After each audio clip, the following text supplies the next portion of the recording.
ಇನ್ನು ಬೆಳಗಾವಿಯಲ್ಲಿ ಆದಿತ್ಯರಾಜ್ ಕ್ಯಾಪಿಟಲ್ ವಂಚನೆ ಆರೋಪ ಕೇಸ್ ವಿಚಾರಕ್ಕೆ ಸಂಬಂಧಪಟ್ಟ ಹಾಗೆ ಇವತ್ತು ಸಿಐಡಿಗೆ ವಂಚನೆ ಪ್ರಕರಣ ಹೋಗ್ತಾ ಇದೆ. ಸಂಪೂರ್ಣವಾಗಿ ಈ ಕೇಸ್ ಈಗ ಹಸ್ತಾಂತರ ಆಗ್ತಾ ಇದೆ. ಬೆಳಗಾವಿಯಲ್ಲಿ ಆದಿತ್ಯರಾಜ್ ಕ್ಯಾಪಿಟಲ್ ಕಂಪನಿಯ ವಂಚನೆ ಪ್ರಕರಣ. ಬೆಂಗಳೂರಿನಿಂದ ಡಿವೈಎಸ್ಪಿ ನೇತೃತ್ವದ ತಂಡ ಬೆಳಗಾವಿಗೆ ಎಂಟ್ರಿಯನ್ನ ಕೊಟ್ಟಿದ್ದಾರೆ. ಶಿವಂ ಅಸೋಸಿಯೇಟ್ ಬೆನ್ನಲ್ಲೇ ಆದಿತ್ಯರಾಜ್ ಕ್ಯಾಪಿಟಲ್ ಕೇಸ್ ತನಿಖೆ ಈಗ. ಬೆಳಗಾವಿ ಡಿಸಿ ರೋಷನ್ರಿಂದ ಸರ್ಕಾರಕ್ಕೆ ವಂಚನೆ ಬಗ್ಗೆ ವರದಿ ಸಲ್ಲಿಕೆಯನ್ನ ಮಾಡಿದ್ರು. 40,700 ಜನರಿಂದ ಹೂಡಿಕೆ ಆಗಿದೆ.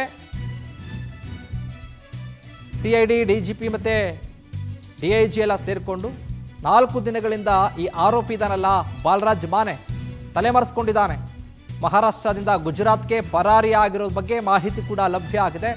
ಪೊಲೀಸ್ನವರಿಗಾಗಲೇ ಕೂಡ ಆರೋಪಿನ ಹಿಡಿಯುವಲ್ಲಿ ತಂಡ ರಚನೆ ಮಾಡಿ ಕೆಲಸ ಕಾರ್ಯಗಳು ನಡೀತಾ ಇದೆ. ಅಲ್ಲಿನ ಜಿಲ್ಲಾಧಿಕಾರಿಗಳಾದಂಥ ರೋಷನ್ ಅವರು ಸರ್ಕಾರಕ್ಕೆ ವಂಚನೆ ಬಗ್ಗೆ ಸಲ್ಲಿಕೆ ಮಾಡಿದರು.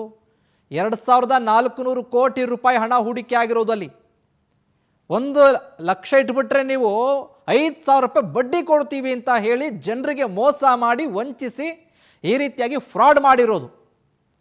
ಸಿಐಡಿ, ಡಿಐಜಿ ಭೀಮಾಶಂಕರ್ ಗುಳೇದ್ ನೇತೃತ್ವದಲ್ಲಿ ತನಿಖೆ ನಡೆಯುತ್ತೆ. ಈಗಾಗಲೇ ಕೂಡ ಆರೋಪಿಗೆ ಬಲೆ ಬೀಸಿದ್ದಾರೆ. ಆತ ಎಲ್ಲಿದ್ದಾನೆ, ಈ ಹಿಂದೆ ಕೂಡ ಸಂಪರ್ಕದಲ್ಲಿದ್ದ, ನಾನು ಪ್ರವಾಸದಲ್ಲಿದ್ದೀನಿ, ನಾನು ಟ್ರಾವೆಲ್ ಮಾಡ್ತಾ ಇದ್ದೀನಿ, ಬರ್ತೀನಿ ಅಂತ ಈ ರೀತಿಯ ಸಬೂಬನ್ನು ಹೇಳ್ತಾ ಇದ್ದ ಆರೋಪಿ ಈಗ ಫೋನ್ ಸ್ವಿಚ್ ಆಫ್ ಆಗಿದೆ, ಎಲ್ಲಿದ್ದಾನೆ ಅಂತ ಗೊತ್ತಿಲ್ಲ.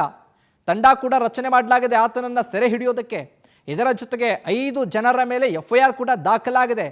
ಈ ಕೇಸ್ ಈಗ ದೊಡ್ಡ ಮಟ್ಟದಲ್ಲೇ, ಯಾಕೆಂದರೆ ಎಷ್ಟೋ ಜನರು, ಒಬ್ಬರಲ್ಲ ಇಬ್ಬರಲ್ಲ, 2,400 ಕೋಟಿ ಅಂದ್ರೆ ಕಮ್ಮಿನಾ? ಈಗ ಪ್ರಕರಣ ಕೂಡ ದೊಡ್ಡ ಮಟ್ಟದಲ್ಲಿ ತನಿಖೆ ಆಗುತ್ತೆ.